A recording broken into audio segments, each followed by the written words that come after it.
Assalamualaikum warahmatullahi wabarakatuh. Alhamdulillahirrahmanirrahim. Wassalatu wassalamu ala asyrafil anbiya wal mursalin wa ala alihi wa ashabihi ajmain, amma ba'd.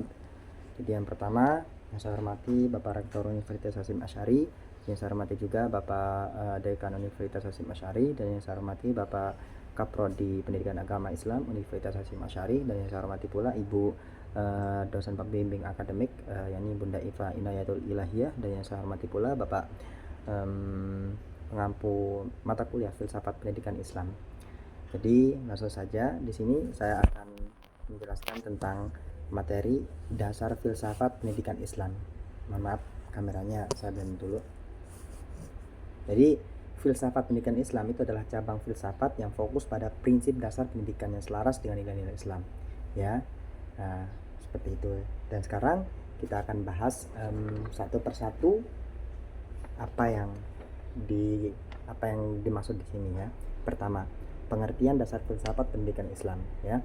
Filsafat pendidikan Islam itu adalah upaya sistematis untuk memahami konsep, prinsip, dan tujuan berdasarkan ajaran Al-Quran dan hadis ya. Ini melibatkan analisis kritis terhadap hakikat manusia, tujuan pendidikan, kurikulum, metode, dan lingkungan pendidikan. Kemudian ada landasan dasar filsafat pendidikan Islam ya. Pertama ada landasan ontologis. Landasan ontologis itu menyangkut hakikat manusia dan pendidikan dalam Islam. Dalam Islam itu nanti manusia dipandang sebagai makhluk ciptaan Allah yang terdiri atas jasmani, akal, ruh ya, seperti itu. Kemudian ada juga landasan epistemologis ya.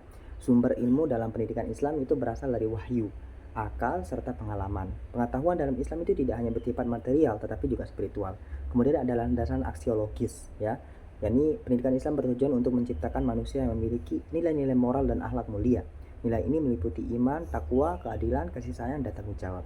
Kemudian ada tujuan pendidikan Islam ya, mengembangkan keimanan dan ketakwaan. Pendidikan itu diarahkan untuk memperkuat hubungan manusia dengan Allah, menanamkan akhlak mulia ya. Pendidikan Islam itu menekankan pembentukan karakter dan moral yang baik. Kemudian ada mengembangkan potensi individu. Jadi pendidikan itu bertujuan membentuk peserta didik mencapai potensinya secara maksimal, baik aspek intelektual, emosional, maupun spiritual. Kemudian ada prinsip dasar filsafat pendidikan Islam. Jadi yang pertama ada tauhid ya. Pendidikan itu harus mengacu pada prinsip tauhid, yaitu bahwa semua aktivitas pendidikan adalah bagian dari pengabdian pada Allah. Kemudian ada khalifah ya. Manusia itu adalah pemimpin di bumi, sehingga pendidikan itu harus mencetak individu yang mampu memimpin dengan adil dan bertanggung jawab. Kemudian ada akhlak ya. Moralitas dan etika itu menjadi fokus utama dalam proses pendidikan. Kemudian peran filsafat pendidikan Islam dalam kurikulum ya. Jadi filsafat pendidikan Islam itu menjadi dasar dalam menyusun kurikulum yang seimbang antara ilmu dunia dan ilmu akhirat. Kurikulum ini itu dirancang untuk menghasilkan manusia yang berilmu, beriman, dan berakhlak mulia. Kemudian dasar pelaksanaan ya. Dasar pelaksanaan pendidikan Islam di Indonesia itu dilaksanakan berdasarkan landasan hukum historis dan sosial yang mencerminkan identitas bangsa Indonesia sebagai negara dengan mayoritas penduduk muslim. Dasar-dasar ini mencakup berbagai kebijakan seperti kebijakan pemerintah, warisan sejarah, atau kontribusi lembaga pendidikan Islam. Kemudian yang pertama ada landasan hukum ya, pelaksanaan pendidikan Islam. Yang pertama dari Undang-Undang 1945 ya, untuk menjamin setiap warga negara untuk memperoleh pendidikan, termasuk pendidikan agama. Pasal ini menjadi dasar hukum pelaksanaan pendidikan Islam di Indonesia. Kemudian ada dari Undang-Undang Nomor 20 Tahun 2003 tentang Sistem Pendidikan Nasional.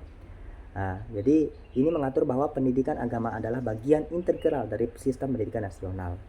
Nah, seperti itu. Kemudian ada Peraturan Menteri Agama ya.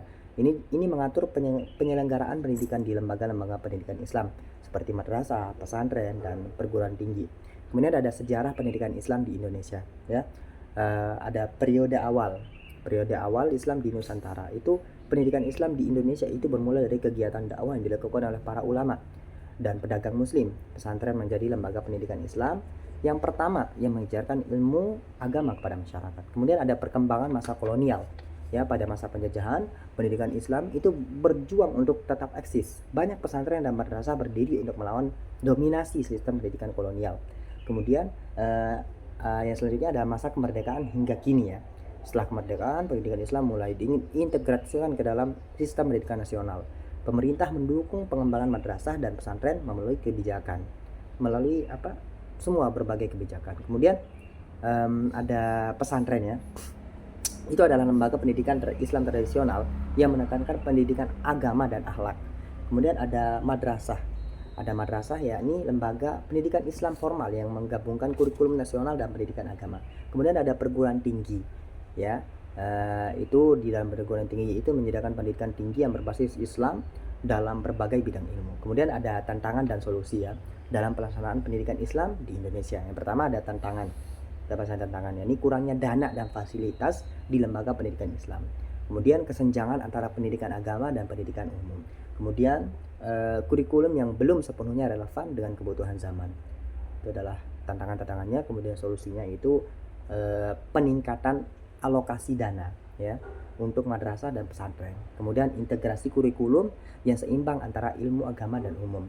Kemudian pengembangan SDM ya, tenaga pendidik yang kompeten. Seperti itu. Jadi kesimpulan dari materi ini ialah dasar pendidikan Islam, dasar filsafat pendidikan Islam itu memberikan arah dan tujuan yang jelas dalam membangun pendidikan yang holistik dan berorientasi pada nilai-nilai Islam. Sementara itu, dasar pelaksanaan pendidikan Islam di Indonesia itu menunjukkan bagaimana ajaran Islam diintegrasikan ke dalam sistem pendidikan nasional. Meskipun masih menghadapi berbagai tantangan, implementasi yang baik dari dasar-dasar ini akan menciptakan generasi muslim yang beriman, berilmu, dan berakhlak mulia. Ke pasar pagi membeli pisang, tak lupa membawa uang kecil.